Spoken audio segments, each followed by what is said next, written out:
And now for Focus Africa, a growing diplomatic and economic debate is unfolding between Zambia and the United States, following reports of tensions surrounding aid agreements, mining interests, and Washington's evolving approach to development assistance in Africa. At the center of the controversy are concerns that international aid is increasingly becoming tied to strategic, economic, and political interests, particularly around access to critical minerals, trade influence, and geopolitical positioning. Zambia, one of Africa's major copper producers, has reportedly resisted aspects of proposed US-backed arrangements linked to development support and resource cooperation.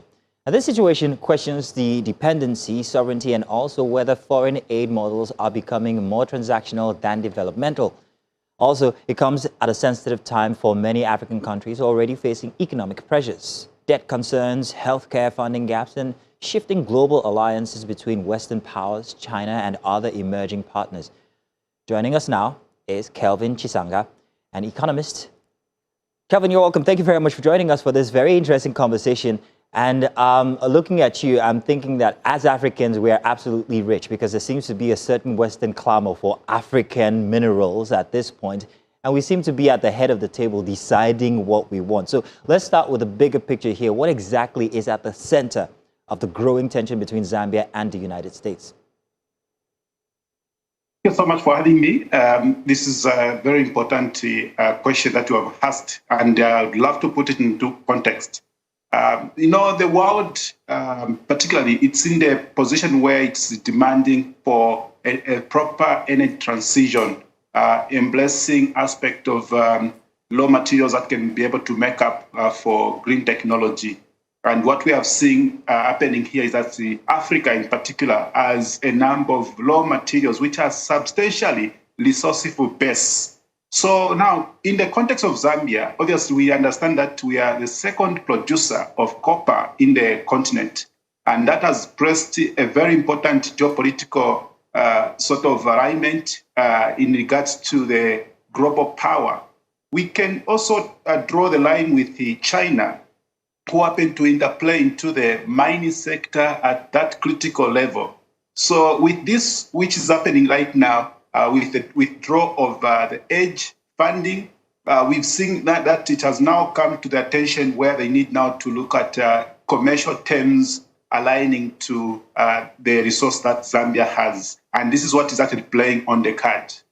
And of course, we've seen that the reports claim concerns around the aid always being tied to strategic interests, such as, of course, like you said, the mining access and economic influence. It's been ongoing. So how common is that in, global development partnerships, and why is there a switch now?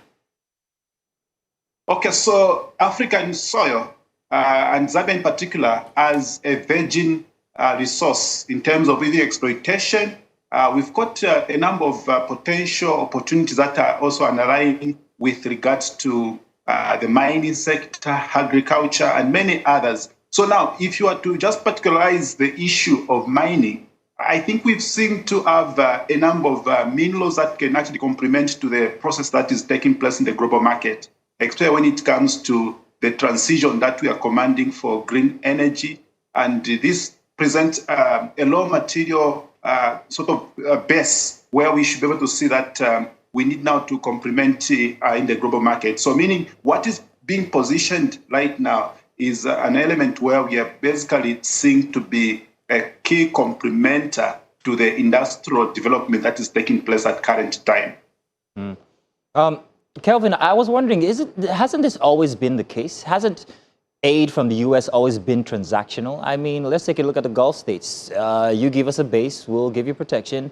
You give us this, we'll give you that. So why is it any different now if they're asking for mining access in Africa, in Zambia to be precise? I mean, why can't Zambia take advantage of this? Raise the prices, for instance. Or is it because Zambia lacks the development or the apparatus to actually mine its own, process and sell to the rest of the world? It's a multifaceted question, I know, but when you look at it, aid has always been transactional. And development in Africa isn't there yet to say we can process and sell to the rest of the world. What do you think?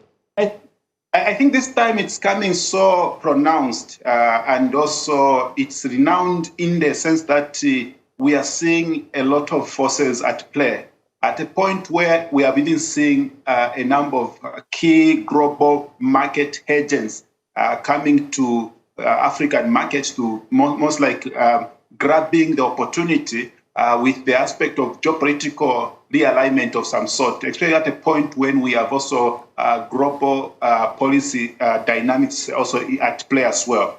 Maybe also I should be able to say that the North and the West Africa kind of intervention in terms of security integrity has been not something that we can say was so pronounced at a point when there's an appetizing demand as well for some of the critical component. But at the point where we are, I think it has come with a number of complex of different factors at play.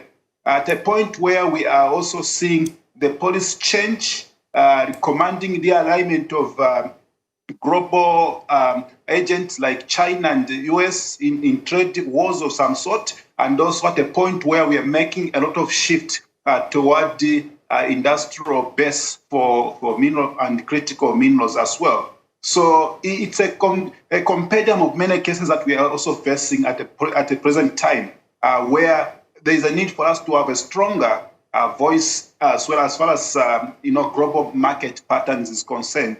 So our mineral resource are quite now at the center of interplaying into the transition that we are supposed to make. And this is where it is actually coming so strong to strengthen the global market system in terms of completing many components that are required for solar panels, electric vehicles, and many others. We are at a point also we're moving from the combustion kind of movement in terms of having vehicles depending on fused fuel. So all these elements that are drawing that attention and effort toward making that bilateral, multilateral partnership of some sort.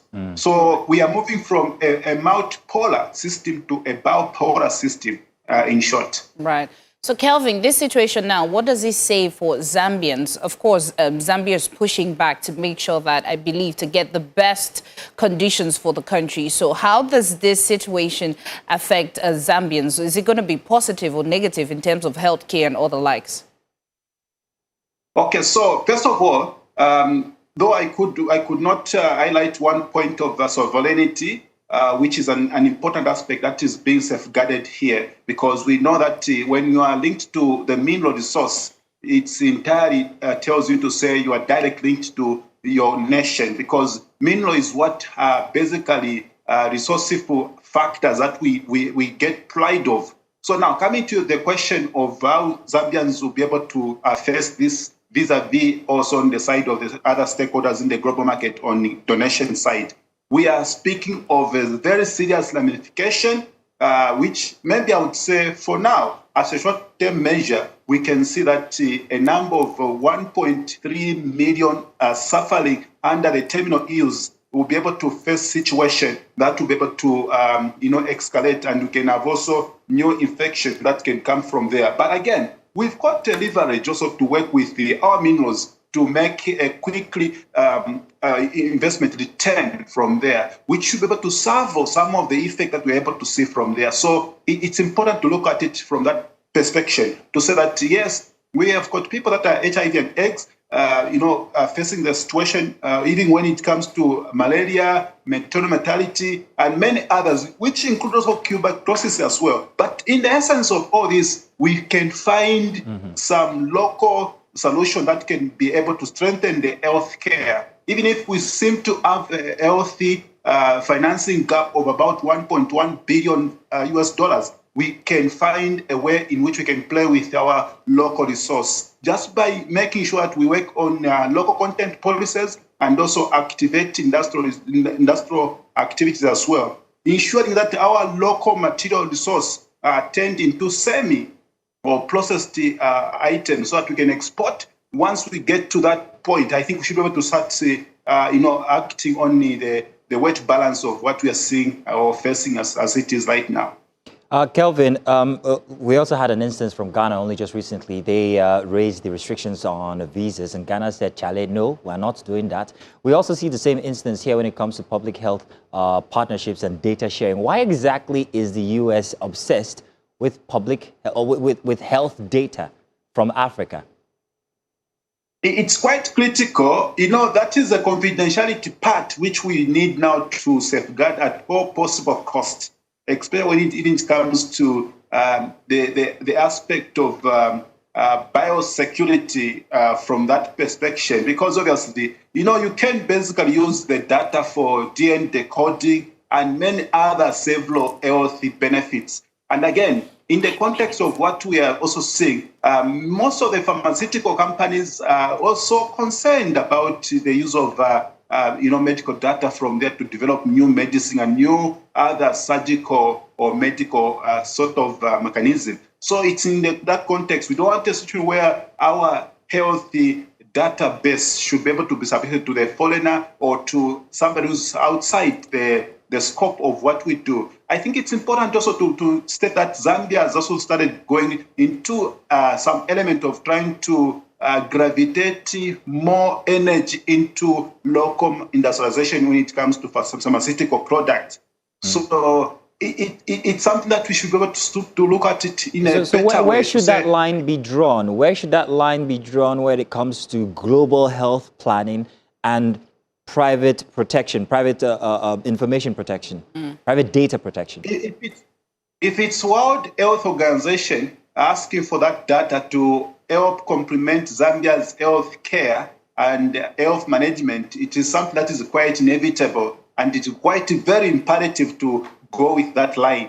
But again, if it's an individual, a bilateral state like US asking for such, I think it's a lot of questions. It's something that does not sit very well with a number of private citizens. And even just a matter of protecting that aspect of Zambia being proudly a sovereign nation, I think that will wash away the importance of what we see from all angles.